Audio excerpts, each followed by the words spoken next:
to the web. We don't have any feedback or background noise. If someone wouldn't mind, if anyone there can hear me, to make sure they can, if you can write in the comments or put your hand up so we know that you are able to hear our audio right now, that'd be great. And we'll get started in just another minute or two.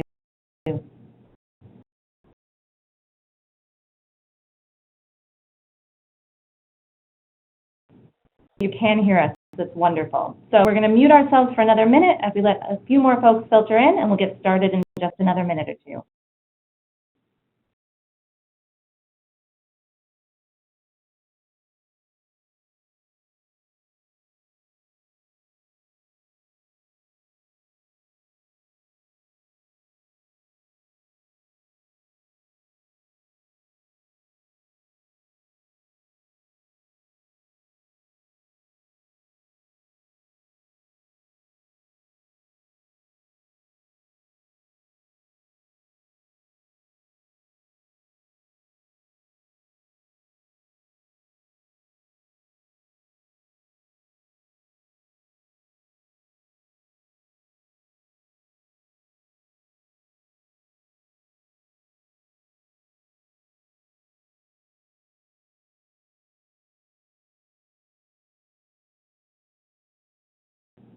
Okay, again, welcome to MAPC's Green Mobility Group Purchasing Program webinar. We thank you all for joining us here today. I'm Cammie Peterson. I'm the Director of Clean Energy here at MAPC, and I'm going to you all with some introductory slides on who we are, what this program is, what we're looking to do, and the chance to dig in a little deeper into the work that's being done on procuring green vehicles here in Massachusetts and nationwide, and how to get more involved in that. And at the end, we'll have a chance for questions and answers too. So we look forward to engaging with all of you during this hour. If you have questions as we go along, feel free to write those in the Q&A, the comment section.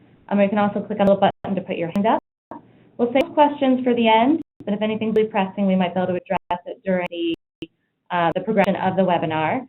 We'll also have a chance for some interaction to the poll at some point later on, so you can get ready to take part in that as well. But we'll kick things off just by talking through, again, those goals. So let's take a look at that next slide.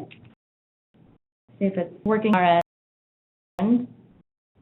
Wonderful. So we have three main webinar goals here, as discussing before. So we're going to provide some background on who we are, our partners, what this Fleets for the Future project is, catchy name. And then we're going to explain some opportunities that are available for folks to purchase off of our purchasing program, as well as the Statewide Contract VEH 102. Help communities understand how to participate and what that timeline is to do so. So let's get started. A little bit about us, MAPC. We're the Metropolitan Area Planning Council. We're a regional planning agency that serves 101 cities and towns of Metro Boston. You can see our map here. We set down into sub-regions so we can really make sure that we're serving all the needs of the different communities, and that's a little bit more tangible and accessible to all of them. We have different departments and divisions here at MAPC, including, as I mentioned, the Clean Energy Department. We also have a very robust Transportation Department, Municipal Collaboration Department, Government Affairs, Data Services, Environment, Land Use, and on and on. Many different ways to serve our cities and towns and help them with their planning efforts. And we have a shared mission for our Metro Future, which is our vision for 2030, of creating a sustainable region that's really based on smart growth, equity, and a better future for everyone that's livable and prosperous for all in our society. And one of the ways that we look to do that as departments here, and this project has been a particularly interdisciplinary one where we're collaborating among our Clean Department, our Transportation Department, and our Municipal Collaboration Department in particular, to be able to bring clear fleets and vehicle equipment and infrastructure to our cities and towns. And we've really enjoyed working with a number of partners throughout the state, and we'll talk a little bit more about it as we go as well. But it's been a wonderful opportunity so far to start engaging with our cities and towns, their community officials, their city and town staff, their committees, their residents and small businesses, find out how we can best meet their needs for a cleaner rangeability options, and especially looking at the municipal as a place to lead by example. A lot of cities and towns have already started to take those steps. We're happy to help them to do that in an easier way and to go a little further with their efforts. Really a wide range of planning expertise here we try to bring to all topics. This one as an exception, and we've been excited, like I said, to work with a number of other groups in doing that. So like I said, I'll talk about that more in just a second, but first let me tell you about our experience doing kind of collective and group purchasing. Our cute little infographic here, but really we try to provide as help with communities' needs, really meet them where they're at. Communities who have no experience in a certain type of area or issue or with technology or equipment, to be able to take that leap and apply their expertise to getting them have the services or the products that they need for a greener future. So it starts the scoping phase. It might really step in where they're looking to purchase something or to give them advice on negotiating a contract or working with templates, or through from A to Z. We really look to help communities in as many ways as they can to make this stuff go through.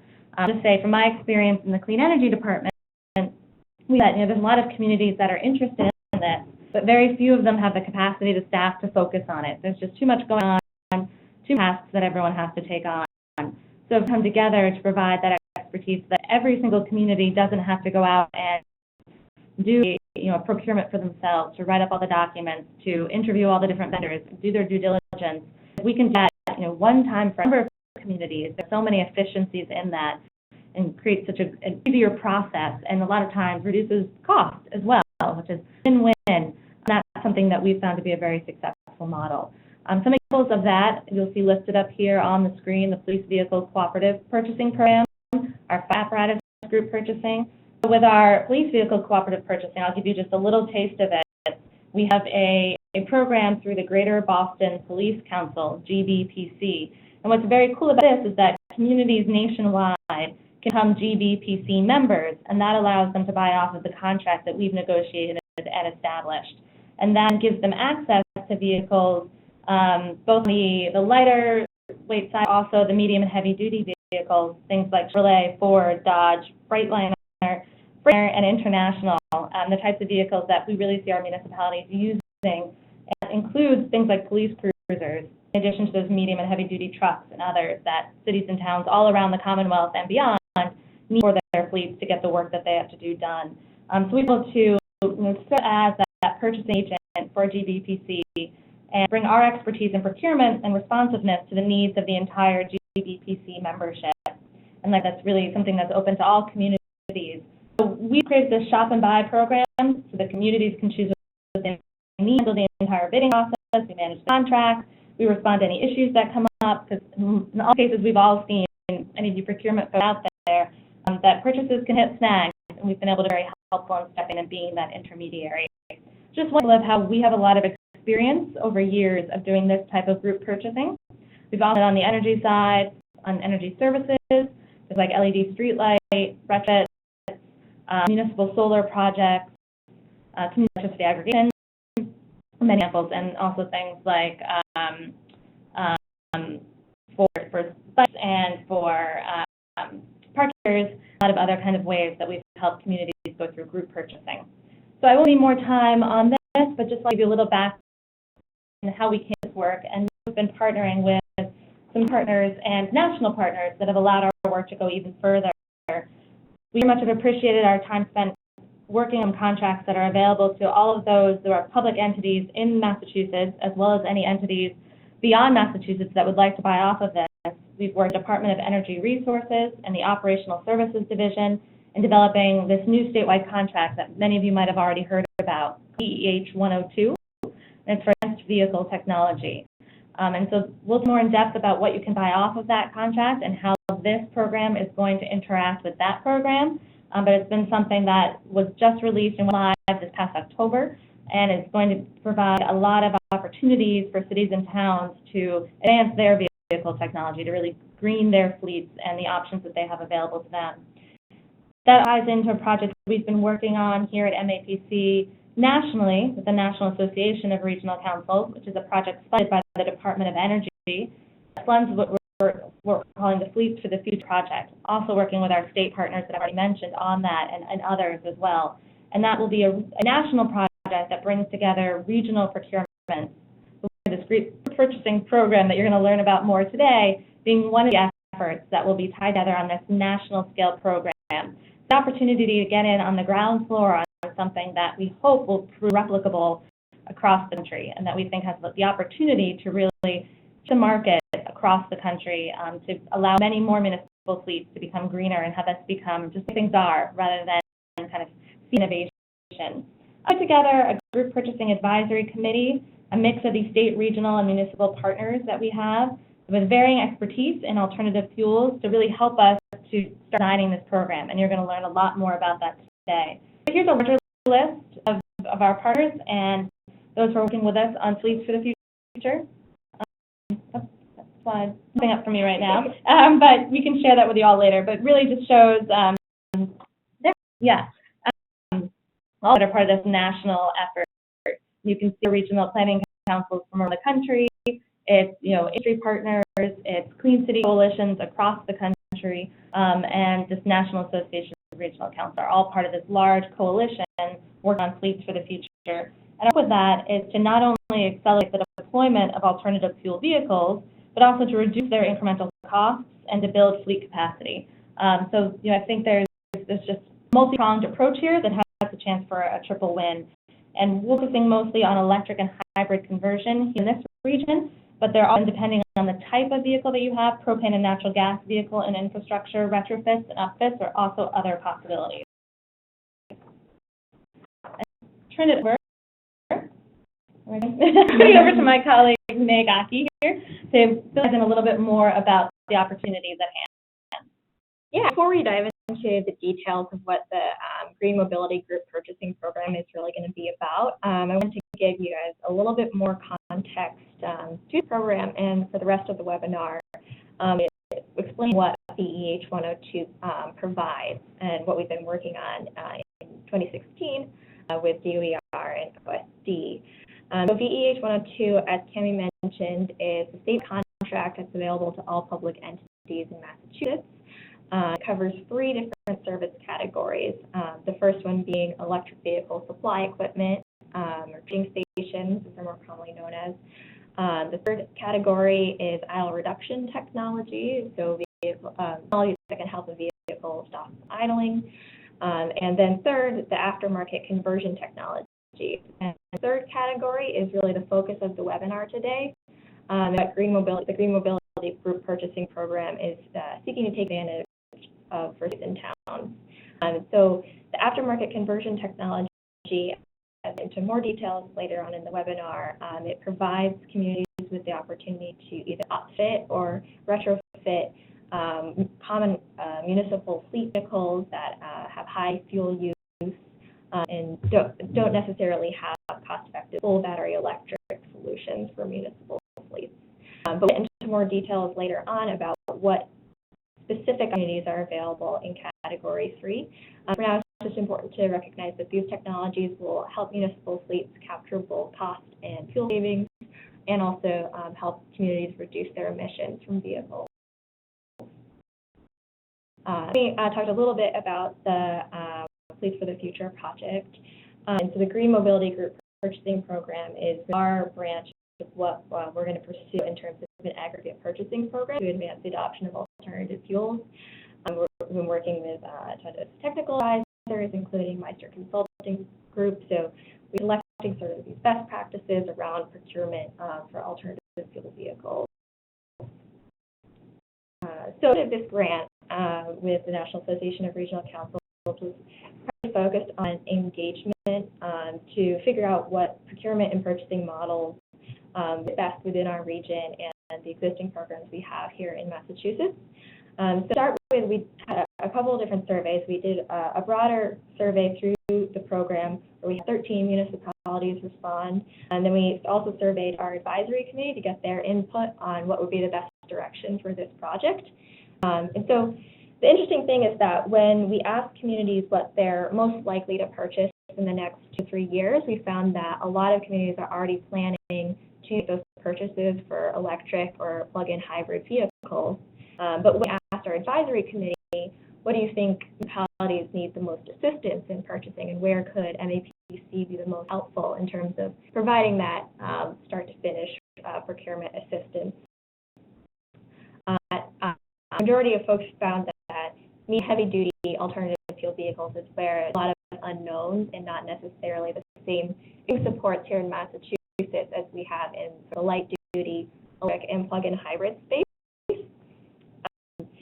So what we did is sort of take that feedback that we found and compare it to what we have here in Massachusetts already, and see where this program can best kind of fill those gaps and make sure we're connecting our municipalities to all of these different solutions.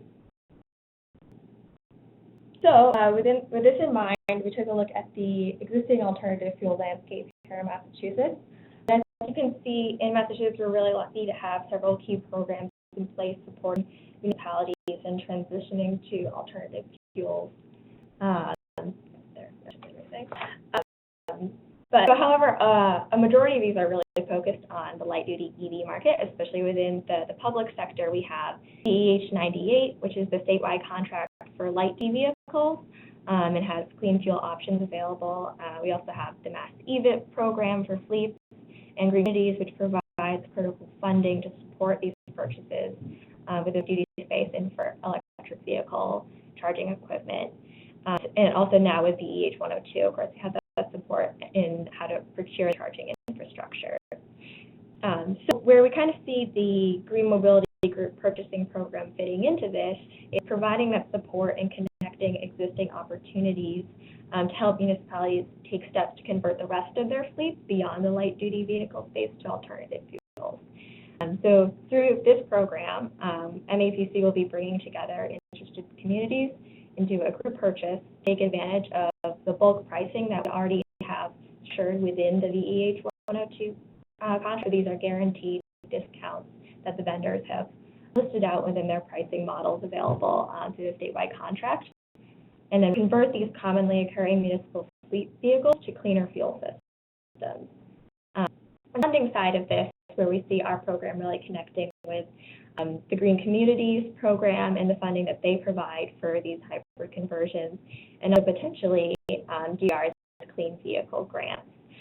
We'll talk a little bit more about how these timelines of our program and the funding timelines line up at the end of the webinar. And into the details of exactly what we're talking about doing and where opportunities currently are with the vendors that for the time being are on the DEH 102 contract in Category 3. So for most of these options, we have the ability to either retrofit an existing vehicle that's already within your fleet or upfit a new purchase at the point of sale. Two different options. With the upfit, you of course need to take into consideration the vehicle and how to do that procurement. And that's, if going that route of the upfit, potentially we could have support from our existing contracts with the GBPC that Amy mentioned earlier. So it depends on the interest that we get from communities after this. Within that, there are several options in terms of what fuel you can convert your vehicle to. As you see on this chart, there's CNG, hybrid electric, and hydraulic electric options. And then within those fuel types, the commonly occurring vehicle types that you could apply technology to fall into buses, trucks, pickup trucks, and street sweeps. So a lot of those kind of work fields that are predominant within municipal fleets. And some of the makes could apply these technologies to include Ford and GM and Freightliner International, a lot of those brands that municipalities are really familiar with. To note, though, with these different options is that if you're considering CNG or compressed natural gas, you'll have to consider refueling and what's available within your community and whether or not that installation of infrastructure is necessary in order to add that to your fleet. So now that we know what we can do with DEH 102, I wanted to talk a little bit about why I think this is such a good opportunity for municipalities. So what we did the past few weeks is took a look at the Green Communities vehicle inventories from 2015, and that about a total of 97 communities within that inventory in 2015, which is roughly a sample size of 10,000 1,000 vehicles. So it's a pretty sizable amount to get an idea of what municipal fleets look like in terms of commonly occurring vehicle types. And as you can see, the sedans and SUVs combined make up a little over a quarter of municipal fleet vehicles. In most part, these segments are supported by the things that I mentioned before, like Mass EVIP and green communities and the VEH 98 contract. But when we look at the green segments highlighted in the pie chart, for pickup trucks, vans, and buses, this represents almost 46% of municipal fleet vehicles. Also correlates with the types of vehicles that could potentially be converted to alternative fuels through VEH 102.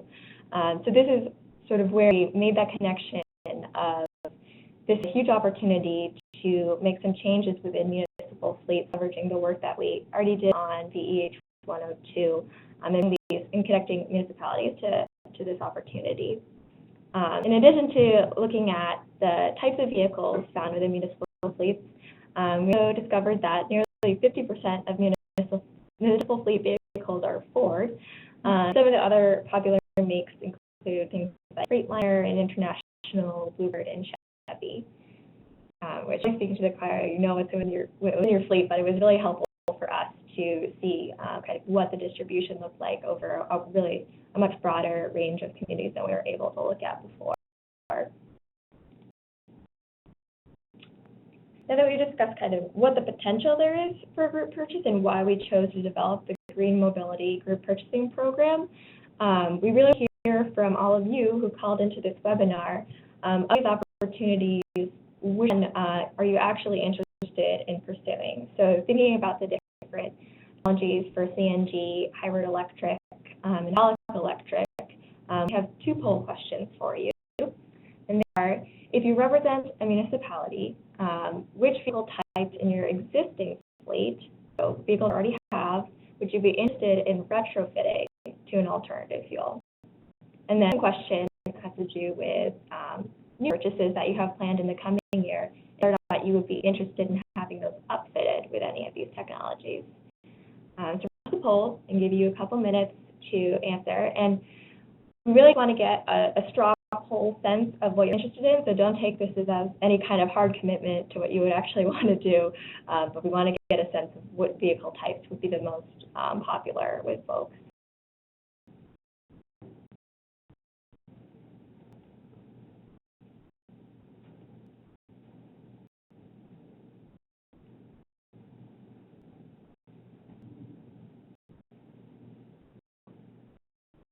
Give us 2 more minutes, or a minute.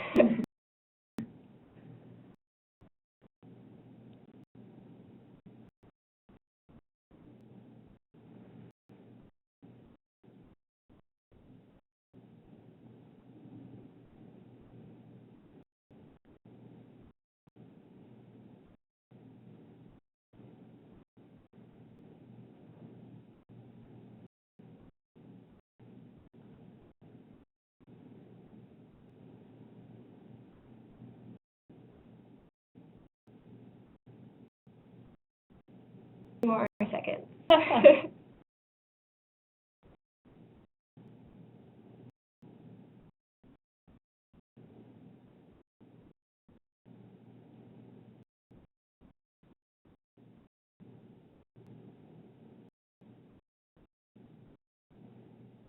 The poll.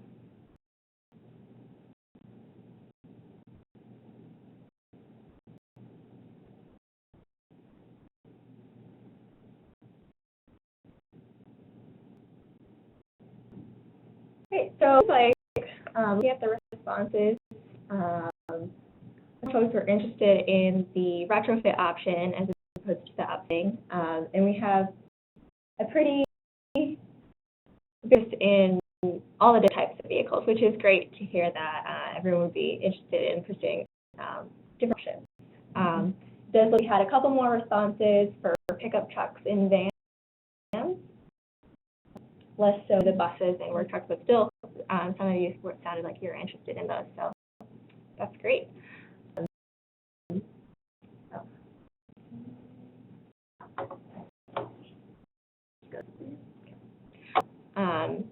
So next wanted to run through kind of a hypothetical scenario. So say instead of 7 people responding that they would want to retrofit pickups, we have 10 communities who were interested in retrofitting 5 trash trucks each. So the prices for the technology that's available on the EH102 can range from $1,000 to $98,000, depending on how heavy duty of a truck you're trying to retrofit here. But the actual cost for the conversion units is around $20,000, and this is including the installation, since most of the vendors offer a turnkey solution where they'll provide the assistance needed to add the technology to your vehicles. And so the existing bulk discounts that are built into the contract, the average guaranteed discount for 50 vehicles would be about 22%. And so in this scenario, each community participating would save roughly $22,000. So essentially, you'd be buying 4 retrofits, and you get the 5th one free. So in this scenario, you can kind of see how the advantage of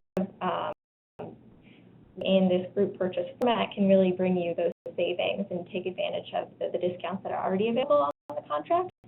And it's our hope that by issuing a competitive request for quotes with all the participating communities, that we might potentially be able to negotiate a higher discount through the program. It's not something we can guarantee, but it's definitely something that we would aim through by facilitating this group purchase.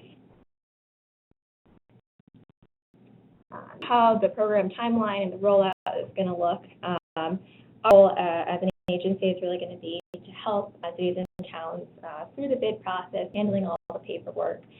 Just ask that municipalities take their interest through a letter of interest to us and provide that purchase commitment and the vehicle specifications when we need to develop those bids.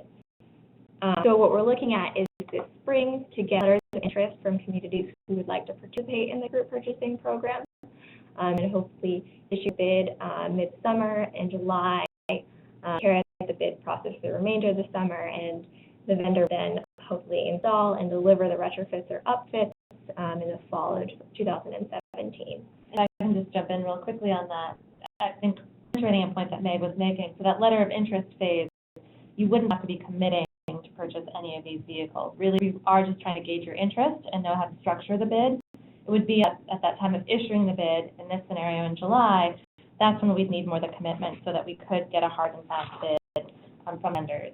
And in terms of retrofit and the timing, most can be done usually in like a day or so when they actually happen. Just so when you're thinking through what this looks like in your municipal time frame, when the purchase is made and the retrofit or upfit is about to happen, the time is actually very quick for that. I'll let Meg continue on that, though I think we have one quick technical issue that she is working here on unlocking. And my other colleague Allison just pointed out that a good thing to remember too is often that retrofit can happen on site or at a very close site, if not directly at your municipality. So retrofit and upfit piece, when that actually happens, but it's been installed and delivered, is a very quick occurrence. It's just lining it up after that purchase takes place. Yeah. So how we timed the rollout of this program is really intentional to line up with some of the key funding opportunities that communities can take advantage of to do some of this work. So with the Green Communities Grant deadline fast approaching, for those of you that are Green Communities now and are eligible for the competitive grant funding, the hybrid retrofit and upfit are eligible measures under the Green Communities Grant funding, and DOER will fund the full cost of the technology and the installation. To time this with when your Green Communities Grant application, and also time the issuance of the bid with when those Green Communities grants are secured, so you're comfortable making that purchase commitment because you secured the funding from DOER for the retrofits. And so then for communities who aren't green communities, potentially another grant opportunity that could be taken advantage of this spring.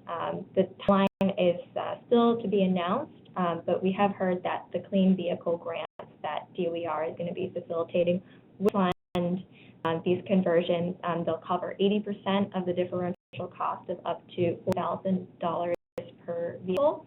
Once that's available, we're hoping that we'll be able to connect communities who are participating in the group purchasing program with that funding to help make this more financially feasible for folks.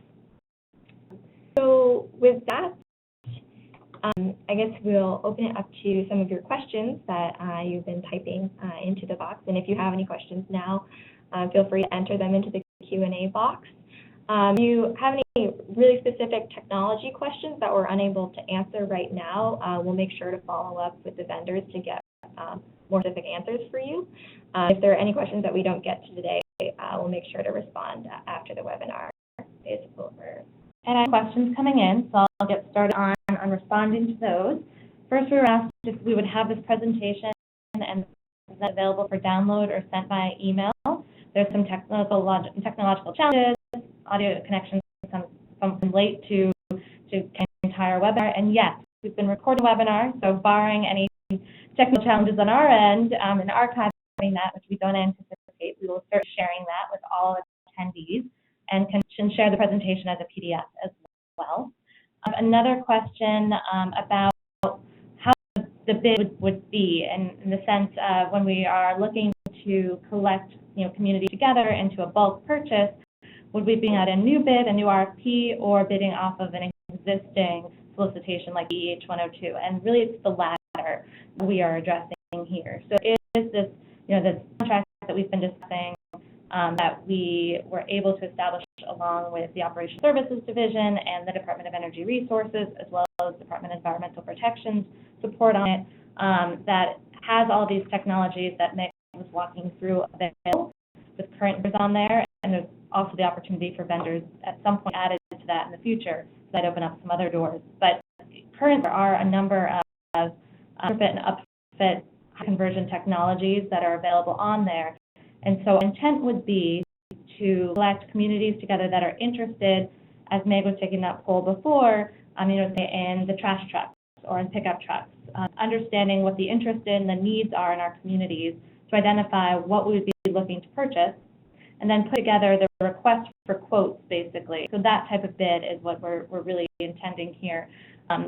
So it's always, it's not required in the sense of, communities don't have to do any further competitive solicitation since the state contract is in place, but we all know that it's best to go through and you're supposed to request at least 3 quotes, and you're supposed to do your due diligence in that sense.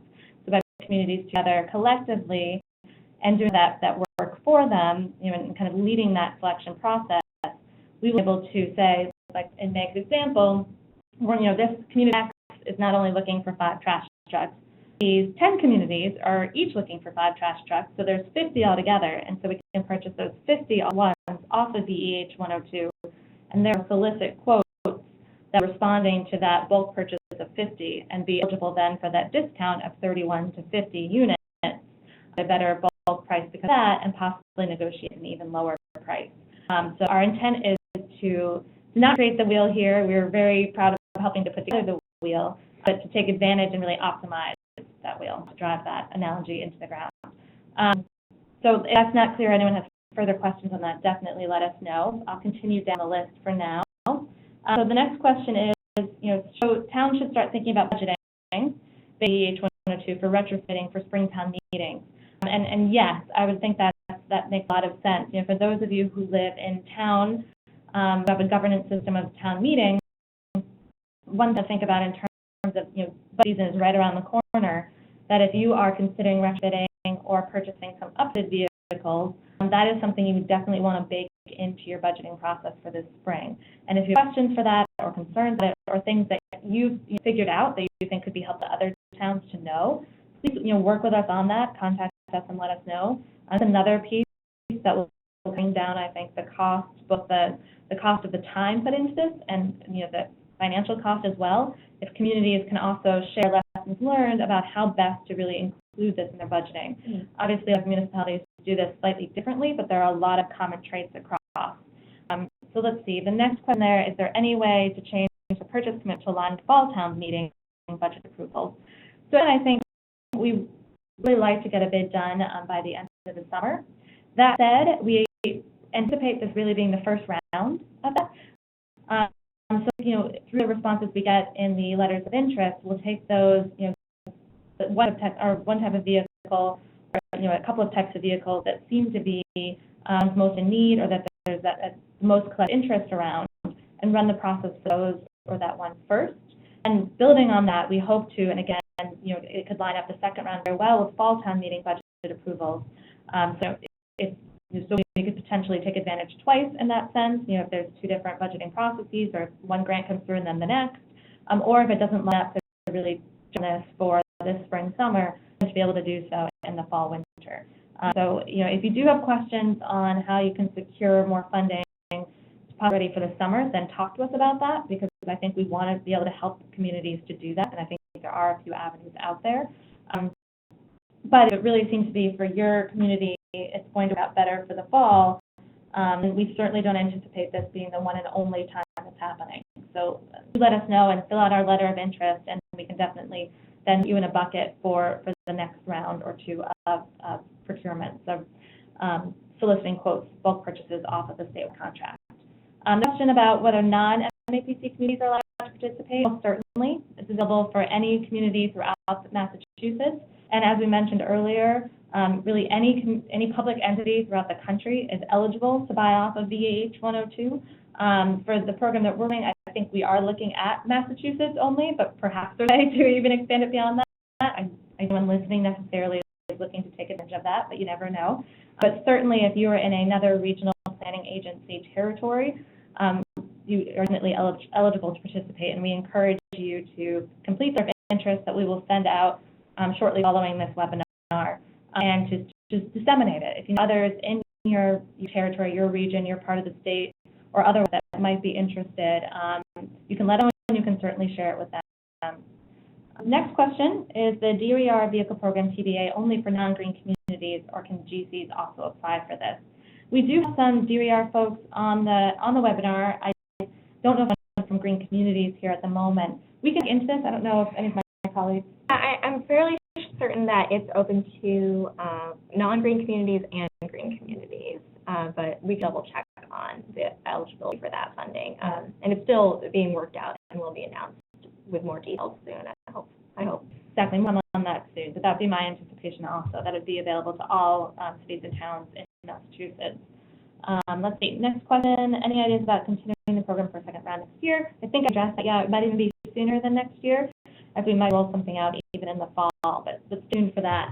And do not shy away from filling out that letter of interest if you don't think you can get your community ready to participate by this summer, because there'll be several rounds to this, and we really would like to get a sense for what is the timing that municipalities are anticipating, how to see kind of the budgeting process working, and when might you be looking to kind of take next on this, because that will allow us to structure the timing of our rounds most appropriately. Let's see, question here. A specialty vehicle, a bookmobile, that's very cool, which is 2 away from end of life. I realize this is a specialty vehicle, there are only 4 to 5 of them in the state.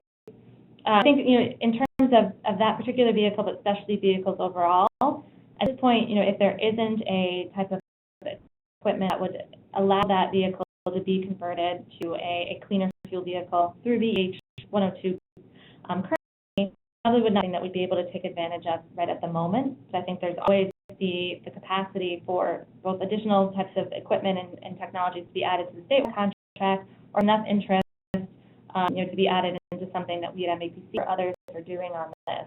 I'm not too familiar with booklet type vehicles and what might be available for them to work a greener fuel vehicle.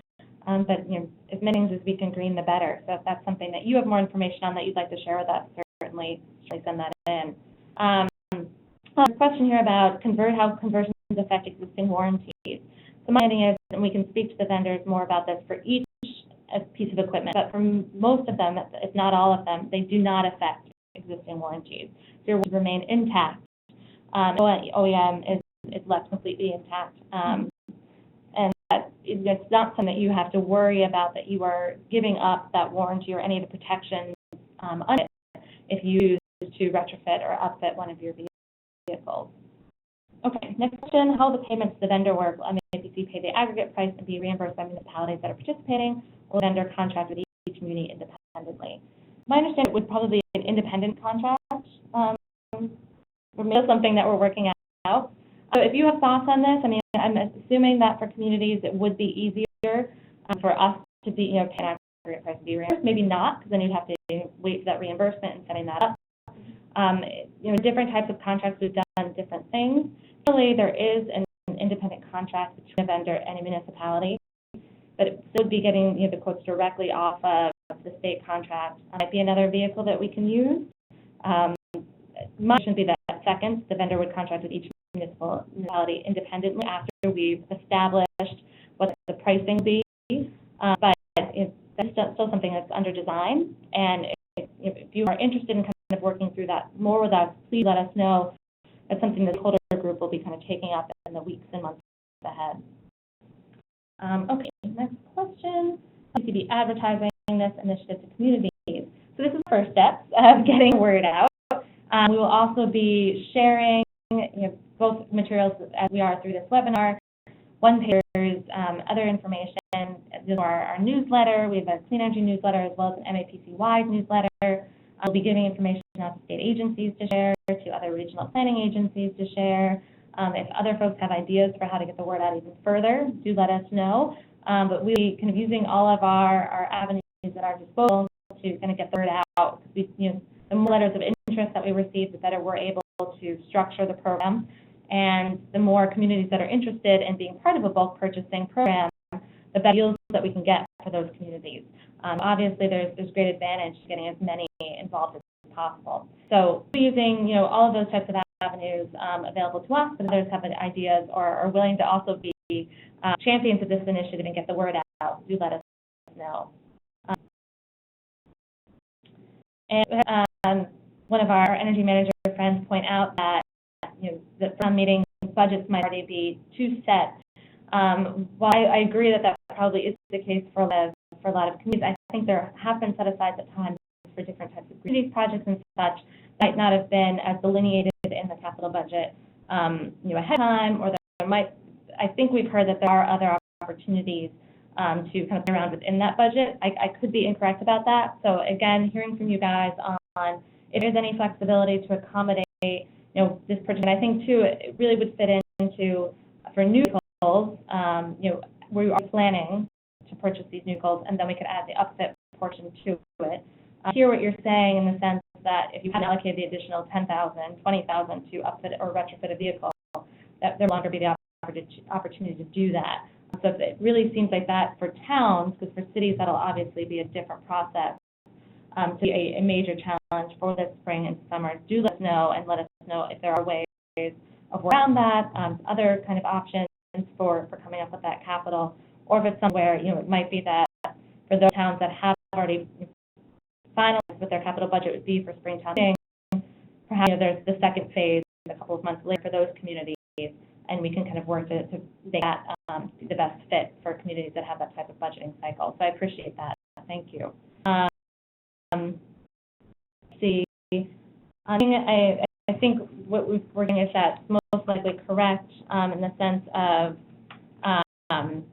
community funding for what would be coming out and who would be eligible for that. But again, we'll get confirmation on that. How much the vehicle be to be eligible for retrofit?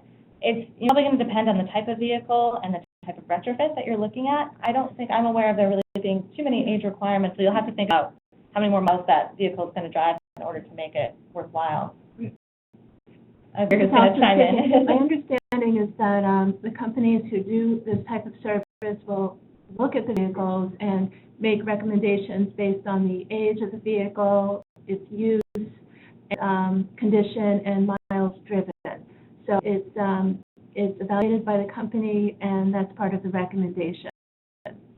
They're all information along with each type of equipment and from each company on their retrofits in terms of kind of the best fit vehicles for them that are really helpful guideposts.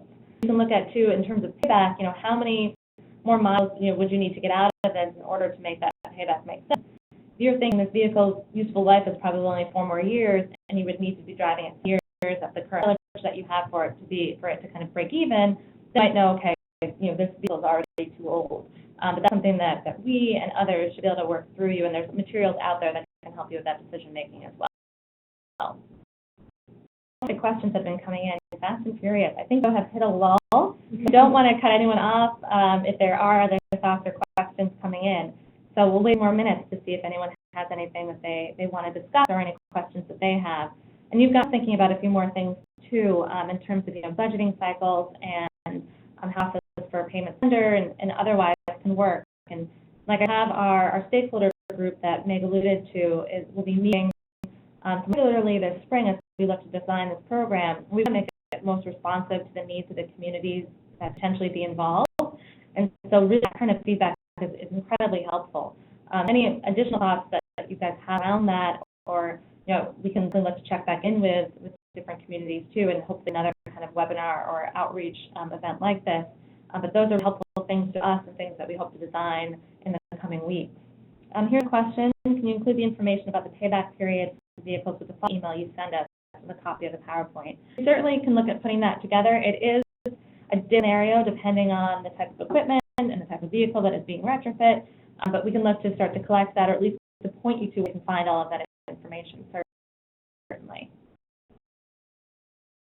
And if you have another few minutes, here's one. Is it possible to provide some ROI examples in the near future to help towns determine if retrofits are economical prior to the July deadline? It's another example, yeah. And so again, it would depend on the type of the type of vehicle, the number of, in order to know what our investment is, we'd have to know how many vehicles are being purchased, because that will bring down the bulk purchase price. And we're hoping to be able to negotiate it even lower too. Then we can still kind of look at straw men for the different scenarios that Meg has set up. So if you to purchase this many vehicles and we got this kind of discount for it, so you're looking at this price, what's your return on investment, and kind of give you, like I said, guideposts for when things might be economical. Thing to keep in mind too, I think for city and towns, is how does this fit into other goals that you have? If you're going to purchase new vehicles in the near future anyway, and you to save the gas that you're using on them, then that would be something you kind of build into your modeling, because those investments will look a little different down the line. You do want to look at your, if you have sustainability or climate goals, whether in community or otherwise, if you're in a municipal light district, but your community has adopted climate goals, or you're working with the local utility on fulfilling certain goals, then this is also a really great way to kind of think about, framing your purchases. Also the leading by example piece that we discussed, if it's something that you as a community have been promoting and you really believe in as part of your mission statement, but really you haven't been able to do as much except for maybe a charging station, which is fantastic. Maybe you have a few electric vehicles in your fleet, but you have a chance yet to do that to any of the heavier duty work trucks or vans or so forth. For your community to start seeing that can be a really symbolic and important step forward. Just encourage everyone definitely to consider the economics. We all that is what drives a lot of local decisions, but to consider the other types of advantages that this kind of purchasing can have. And the more we kind of come together in a bulk purchase, the more communities that are showing that they're interested in this will also start, I think, to drive the marketplace to respond to it more. We might get to see even better pricing, even more types of options out there, even things that are more able to address the needs of communities. The financing they need, in terms of the types of function they need, and the types of servicing they need, and so on. Another question we have, the retro work done locally. Yes, in a lot of cases, I think it is. Again, it depends on each piece of equipment. I couldn't speak to the CNG example as well as I know some of the other examples, but for a lot of the retrofits for your hybrid conversion technology, for instance, that would be done locally. For upfits, so when you're purchasing it from the manufacturer, or the dealer is purchasing it from the manufacturer, that in most cases is done on site or right off site, but close by, so that by the time it's delivered to you, that work has been done. So yeah, in most cases, it should be able to be done on site in your municipality or close by here in Massachusetts, or an upfit done at the place near where the car itself is, or the vehicle itself is being manufactured. So there shouldn't be any long distance traveling or work that needs to be done for these retrofits or upfits to take place. And we've missed, but fantastic questions coming through, so we'll give you guys a couple of minutes. Then, as Meg was about to do, she'll throw up our email addresses too. So again, I just encourage everyone to follow up with any additional thoughts, questions, comments, things that could be helpful for you guys to see, things that you think would be helpful for us to make sure that we consider as the stakeholder group continues to design this program, and as we continue to check in with all of you as progress is made, and we can update you on the status of this program as it continues.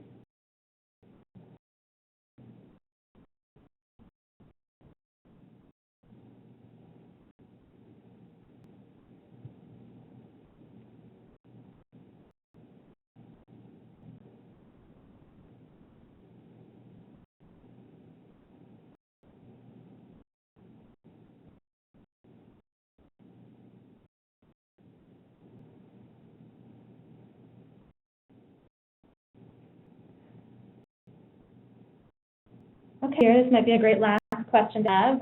Can you provide a list of communities' references for those who have retrofitted their vehicles? What technologies have they used? What has been their experience? So it's something that we're starting to compile. If there are communities out there who want to serve as case studies or give us some examples of things that they have retrofit purchased that could be useful for other communities to use. We also do have some that we have, like I said, started to compile that to begin sharing with folks over the course of the next couple of months. We don't want to be in the practice of picking winners here and saying here's one technology that you definitely should use. We want to gauge the interest and the needs of the communities out there. But I think that said, we can really start to give you kind of a range of examples of technologies that have started to be implemented here in Massachusetts, or possibly outside of Massachusetts if it's not something that's been done here as widespread as in some other places yet. So yes, we will certainly take a look at some case studies that we can share with you all. I know it's really helpful to see how other municipalities have to implement a lot of these technologies or some of these technologies, so that both you guys can get a sense of how it works, but also so you can more easily make that case to decision makers in your community. So it's something we'll be working on, and it's a great question and great idea. So with that, I think we'll put up just our contact information. So the three of us here, Meg, myself, and Allison, and our procurement manager here at MAPC, Heidi Anderson, who has a ton of expertise. Those many probably know her, that has worked through the BPC example and many other purchasing programs here at MAPC, and has lots of knowledge on elective procurements and purchasing for communities. So with that, I'll let Meg kind of walk through this wrap-up and next steps, and we'll send you guys on your way. Yeah, so for next steps, we will be posting a recording of this webinar and the slides and everything online soon. We'll also send a follow-up email to everyone who listened in with that content, and also with a template letter of interest for you to fill out. And so some of the things that we're going to be asking for are the specific makes and models and model year of the vehicle that you're interested in either retrofitting or upfitting. So a key point of contact for this project going forward. And some of that information that we're asking for and interest will help us kind of give you some better ROI and payback period models by working with the vendors to kind of figure out what those look like based on the information that we get from communities and their letters of interest. So we'll ask that you return those letters of interest to us if you're interested in participating in the group purchase. Based on that, we'll work through the spring to determine specifications with communities to really develop what the RFQ is going to look like when we issue it in the summer. To reiterate, with letter of interest, this is just a letter of interest. And so we're not asking you to make any firm commitments in terms of what you'll actually be purchasing through the program. That will be later down the road when we actually issue the RFQ. We'll need a firm commitment in terms of whether or not you'll be purchasing through the group purchasing program. Yeah, so with that, I guess if you have any additional questions, just definitely don't hesitate to follow up via email, and we look forward to getting this started with everyone. Thank you. Have a great rest of your day.